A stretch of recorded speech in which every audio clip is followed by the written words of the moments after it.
विदेशी धरती पे पहुंचकर रवीश कुमार ने केंद्र की मोदी सरकार की बैंड बजा दी है। और सिर्फ मोदी सरकार की ही नहीं, उत्तर प्रदेश की योगी सरकार की भी। राहुल गांधी ने विदेशी धरती पर जाके भारत के बारे में कुछ बातें कही थी, तो बीजेपी के लोगों ने उसे गलत तरीके से प्रस्तुत किया और कह दिया कि भारत को बदनाम कर रहे हैं। मगर उससे भी 4 कदम आगे निकलते हुए रवीश कुमार ने सरकार की बखिया उधेड़ दी है। यूं कह लीजिए, खटिया खड़ी बिस्तरा गोल कर दिया है। भारत की मीडिया से लेकर लोकतंत्र तक और सत्ता द्वारा सताए गए पत्रकारों से लेकर इशारों में ही साहेब को भी बुरी तरह से लपेट दिया है। लेकिन अपने भाषण में रवीश कुमार ने एक बात कही कि भारत में प्रेस यानी मीडिया बिल्कुल आजाद है। ऐसा उन्होंने क्यों कहा, पूरी बात आपको विस्तार से बताएंगे। बेहद आसान भाषा में बताने का प्रयास किया जाएगा। एक एक शब्द को बेहद बारीकी से सुनिएगा। सुनने के बाद आप भी कहेंगे कि सच में इसे ही कहते हैं बैंड बजाना। अच्छा, एक बात बताइए, क्या हमारे देश के प्रधानमंत्री जी की याददाश्त बेहद कमज़ोर है? यदि आप में से कोई उनका बहुत करीबी हो तो पता लगाइएगा। एक और बात समझने वाली है, याददाश्त की कमजोरी उनकी खास तरीके की है, क्योंकि कर्नाटक में मोदी जी ने कांग्रेस पर हमलावर होते हुए कुछ ऐसी बातें कह दी हैं जिन्हें सुनने के बाद आप मेरी बातों से 100% सहमत हो जाएंगे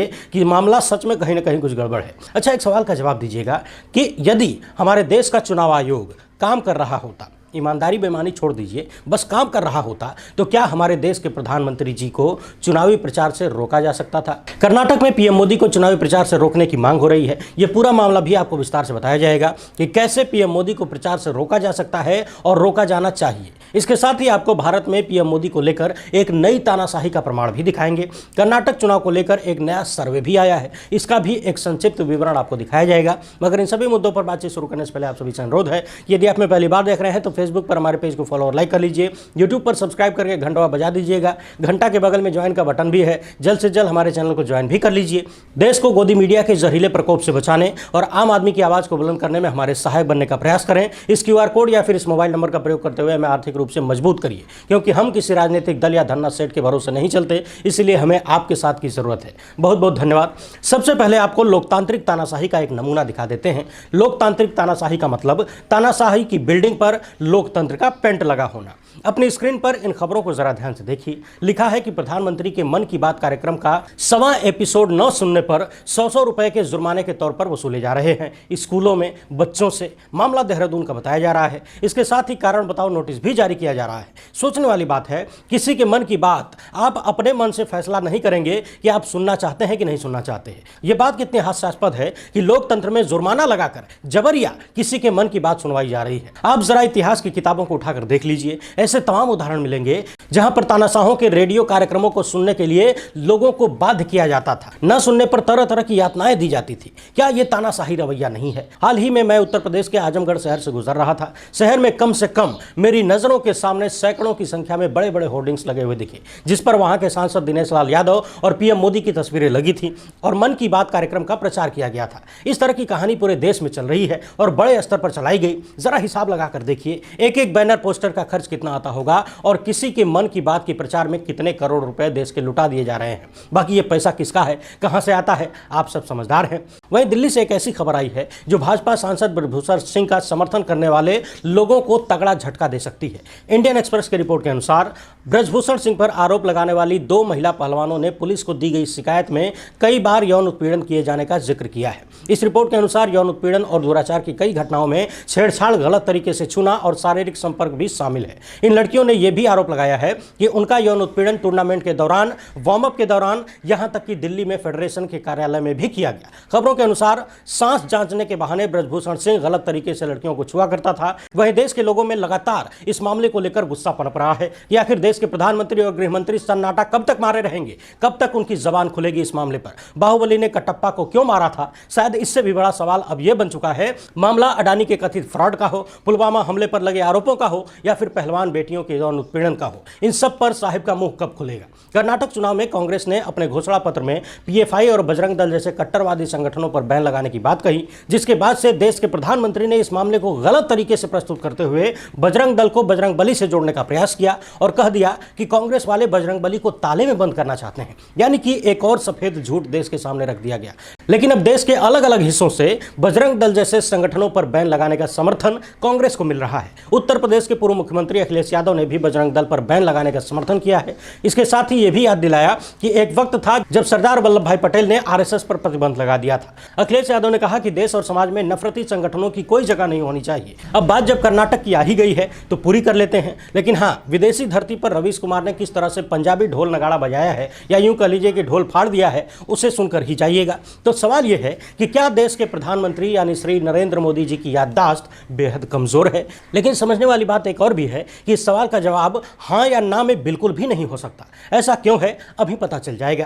कर्नाटक में पीएम मोदी ने कांग्रेस को कोसते हुए कहा कि 50 साल पहले कांग्रेस ने गरीबी हटाओ की गारंटी दी थी, मगर गरीबी नहीं हटी। यह इतिहास का सबसे बड़ा फ्रॉड है जो कांग्रेस ने किया। अब आप खुद ही सोचिए कि 50 साल पुरानी कांग्रेस की गारंटी पीएम मोदी को याद है, तो फिर याददाश्त के कमजोर होने का सवाल ही नहीं उठता। मगर सवाल उठेगा, थोड़ी देर और इंतजार करिए। आगे उन्होंने कहा कि मैंने गरीबी देखी है, गरीबी क्या होती है मैं जी कर आया हूं। अब ये मत पूछिएगा कि ये बोलते हुए उन्होंने चश्मा कितने लाख का पहना था, घड़ी कितने लाख की थी, या फिर कुर्ते का दाम कितना था। ये सब जानकारी हमारे पास नहीं है। यहाँ पीएम मोदी ने अपने भाषण में ये भी कहा कि गरीब आदमी भूखा ना सोए, इसके लिए मुफ्त राशन दे रहे हैं। इलाज के लिए आयुष्मान योजना चलाई जा रही है। हमने लोगों को पीएम आवास के तहत घर दिया, और सिर्फ घर ही नहीं दिया, घर में टॉयलेट भी दिया। नल से जल आता है, बिना नल के जल कहाँ आता है ये हमसे मत पूछिएगा।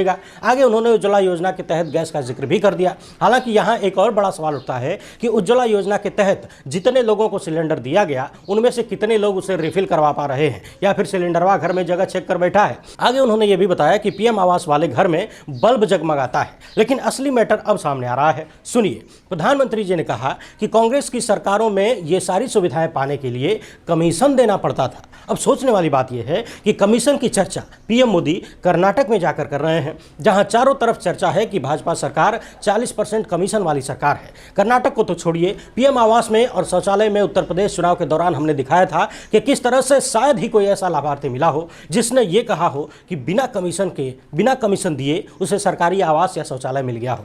आवास में तो 20,000 से लेकर कुछ लोगों ने आधी रकम तक का कमीशन दे रखा था। हमारे पास इसका लेखा जोखा तो नहीं है, लेकिन जबानी रूप से लोगों ने जो बातें बताई उसके अनुसार बहुत ही लंबा चौड़ा कमीशन पीएम आवास के तहत लिया गया।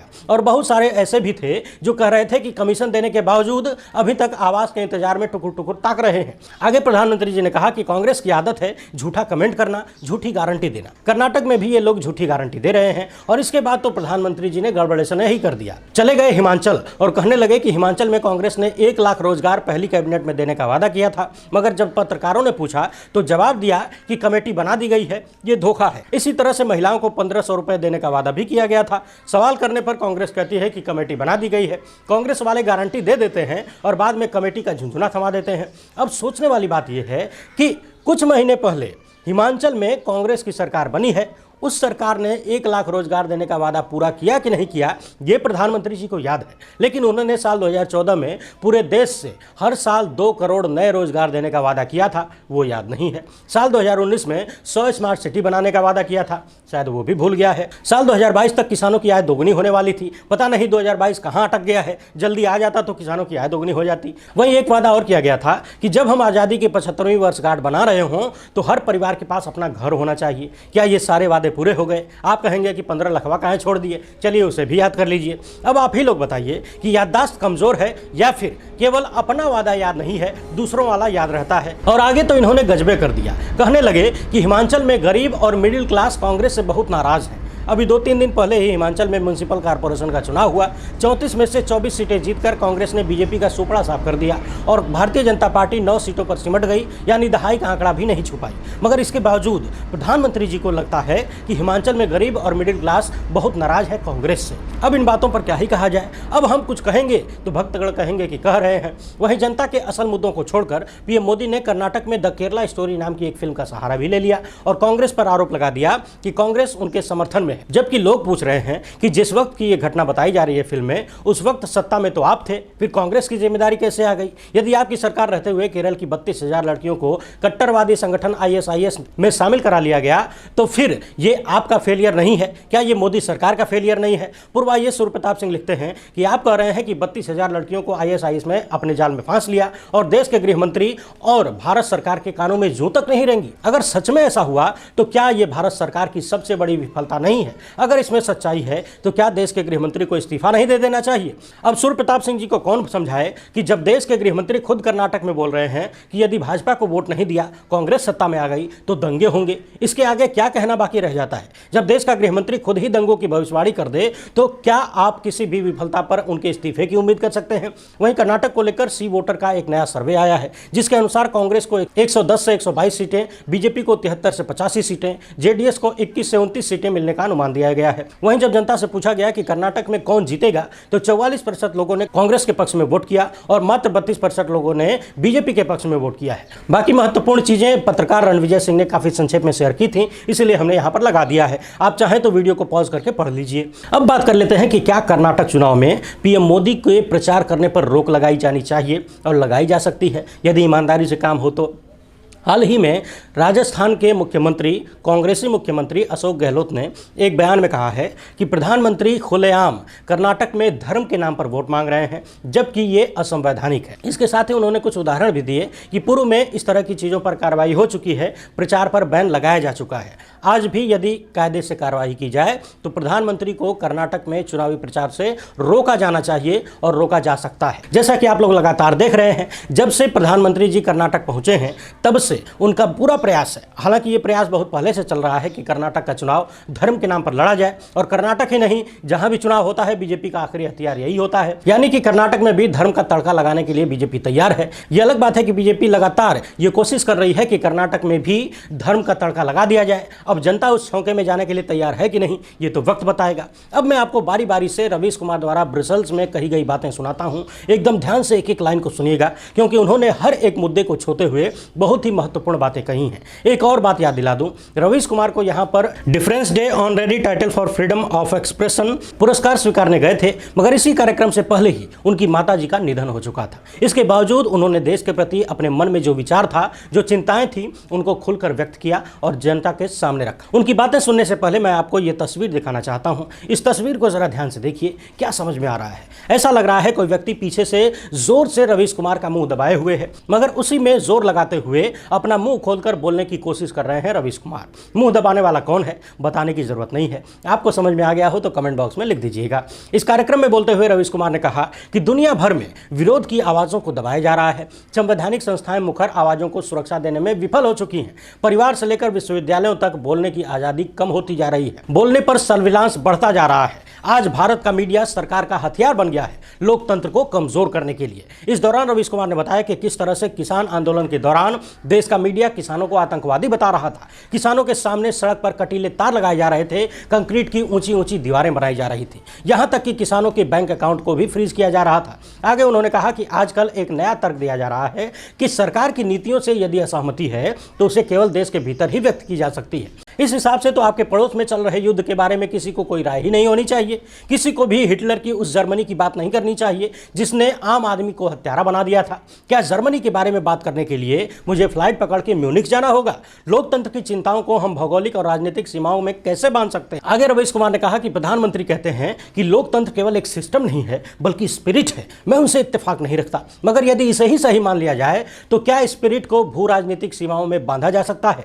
आगे रवीश कुमार ने कहा कि कोई भी सरकार लोकतंत्र में इंटरेस्टेड नहीं है। सरकारें कागज पर लोकतांत्रिक हो सकती हैं, लेकिन उनका ध्यान बिल्कुल व्यापार की तरफ ही होता है और वो इसे कर भी लेते हैं। अगली लाइन बड़ी महत्वपूर्ण है, इसे ध्यान से सुनिएगा। उन्होंने पूछा कि आखिर वो कौन है जो विरोध की आवाज़ों और सवालों से डरता है? तो सबसे पहले वो डरता है जो सारा मुनाफा अपनी जेब में रखना चाहता है, जो आर्थिक असमानता को बढ़ाना चाहता है, जो चाहता है कि देश की 90% आबादी सरकार की दया और सब्सिडी पर जीने को मजबूर रहे। आजकल इसे फ्री बीज भी कहते हैं। इस मुनाफाखोरी का मकसद साफ होता है, वो चाहते हैं कि देश की अधिकतर आबादी केवल जिंदा रहे और सरकार की मेहरबानी पर एहसानमंद भी रहे। और इसके बाद नंबर आता है नस्लीय, जातिवादी और सांप्रदायिक कट्टरपंथ का, जो जनता को इधर उधर के मुद्दों में फंसाए रखता है ताकि असल मुद्दों से उनका ध्यान भटकाया जा सके। गरीब को सूचना से दूर रखा जाता है और जो खबरों को समझ सकते हैं उन्हें गलत सूचना दी जाती है। ये सारी चीजें हमारे आसपास हो रही हैं, कुछ नया नहीं है। सरकारें जानबूझकर ऐसी नीतियां बनाती हैं जिनसे गरीबी कभी खत्म न हो। गरीबों को लोकतंत्र में बराबर का अधिकार नहीं मिलता।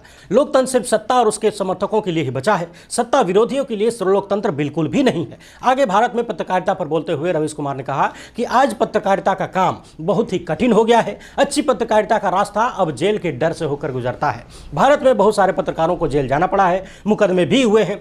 कश्मीर की सना इरशाद को पुलित्जर पुरस्कार मिला तो उन्हें फ्लाइट पकड़कर पुरस्कार लेने देश से बाहर नहीं जाने दिया गया। कोविड-19 के दौरान सरकारी अव्यवस्था पर रिपोर्ट करने वाले दानिश सिद्दीकी को अफगानिस्तान में कार्य के दौरान ही मार दिया गया, लेकिन सरकार की तरफ से श्रद्धांजलि तक नहीं दी गई। उत्तर प्रदेश के स्वर्गीय पवन जायसवाल को याद करते हुए रवीश कुमार ने बताया कि कैसे सरकारी स्कूल में मिड डे मील की जगह नमक रोटी दी जा रही थी। पवन जायसवाल नाम के पत्रकार ने जब इस मामले का खुलासा किया तो सरकार की छवि खराब करने के प्रयास सहित अन्य आरोपों में उन्हें जेल भेज दिया गया। आपको बता दें कि उसके कुछ महीने बाद पवन जायसवाल गंभीर रूप से बीमार हुए, संभवतः कैंसर की बीमारी हो गई थी और उनकी मौत हो गई। रवीश कुमार ने केरल के पत्रकार सिद्दीक कप्पन को भी याद किया, जो कि यूपी के हाथरस कांड की रिपोर्टिंग करने आ रहे थे। बीच में ही उन्हें गिरफ्तार करके 28 महीने तक यूपी सरकार ने जेल में बंद रखा और उनके ऊपर सांप्रदायिक सौहार्द बिगाड़ने, देश विरोधी होने और मनी लॉन्ड्रिंग जैसे आरोप गढ़ दिए गए। बाद में सुप्रीम कोर्ट ने सिद्दीक कप्पन को बेल दिया। आगे रवीश कुमार ने कहा कि आज भारत का प्रेस पूर्ण रूप से आजाद है, पूरी तरह से स्वतंत्र है, क्योंकि उसके पास आजादी है भारत के लोकतंत्र को तबाह करने की, भारत में समानता के आदर्शों को कुचलने की।